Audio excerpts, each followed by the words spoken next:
একজন মেয়ে যে হিন্দু আমাকে বিয়ে করার জন্য খুব বেশি পাগলামি সে করেছিল। এটা আমি আবারও বলছি, আজকে ফার্স্ট টাইম বলছি, জাস্ট বোঝাবার স্বার্থে যে ইসলামটা কত সুন্দর একটু বোঝার ট্রাই করে। আমাকেও অনেক খ্রিস্টান মেয়ে বিয়ের প্রস্তাব দিয়েছে, আমি আপনাকে বিয়ে করতে চাই। সে কিন্তু খ্রিস্টান, আপনি আমাকে কেন বিয়ে করবেন, আমি হলাম মুসলমান। তো মেয়েটা বলছে আপনাকে বিয়ে করার জন্য আমি মুসলমান হতেও রাজি আছি। অনেক হিন্দু মেয়ে বিয়ের প্রস্তাব দিয়েছে। এটা আপনি ভাববেন হুজুর আপনি শো অফ করছেন, না, এটা মেসেজ আছে। মনে রাখবেন হিন্দুরা অনেকে হিন্দু আছে, বাট তারা জাস্ট বাধ্য হয়ে হিন্দু আছে। যেহেতু বাপ মা হিন্দু তাই সে হিন্দু। বাট অনেক হিন্দু আছে এমন যারা সুযোগ পেলে কালে পরে মুসলমান হয়ে যাবে, ঠিক কিনা বলে?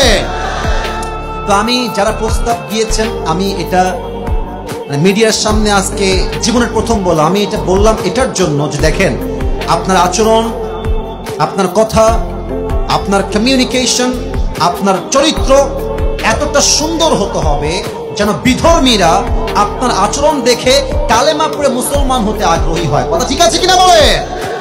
তো আমি দেখেছি একজন মেয়ে যে হিন্দু আমাকে বিয়ে করার জন্য খুব বেশি পাগলামি সে করেছিল। এটা আমি আবারও বলছি, আজকে ফার্স্ট টাইম বলছি, জাস্ট বোঝাবার স্বার্থে যে ইসলামটা কত সুন্দর একটু বোঝার ট্রাই করে। তো যখন সে খুব বেশি পাগলামি করছে, মানে সব করার ডান, কাগজ করে নিয়ে আসছে, মুসলমান হয়ে যাবে, জাস্ট বিয়ে করতে চায় সে। তা আমি যে প্রস্তাব নিয়ে আসছে তাকে বললাম ভাই, তাকে একটু বললেন যে সে সব বাদ দিয়ে আসিফ হুজুর কেন বিয়ে করতে চায়, হিন্দু মেয়ে আর কি, খ্রিস্টান না।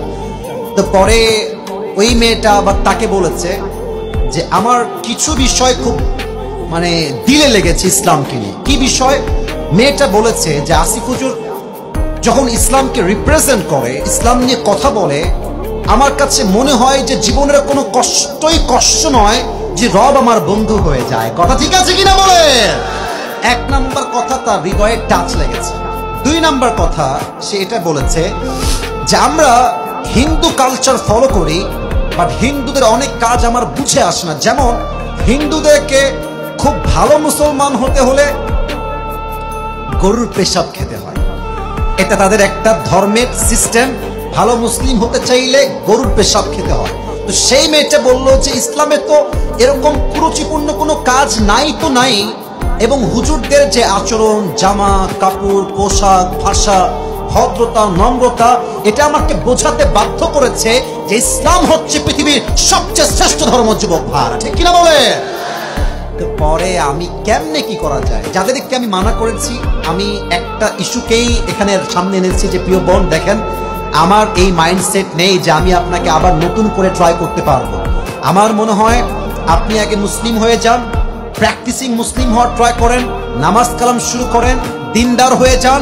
আপনি দেখবেন আপনার মতো মেয়েকে বিয়ে করার জন্য হাজার হাজার যুবক লাইন ধরে দাঁড়িয়ে যাবে, ঠিক কিনা বলে? তা আমার উদ্দেশ্য হচ্ছে রবের ভয় থাকতে হবে, আল্লাহর জন্য কাজ করতে হবে, তাকওয়া নিয়ে চলতে হবে, যে আল্লাহর হয়ে যাবে পুরো দুনিয়া তার গোলাম হয়ে যাবে, ঠিক কিনা বলে?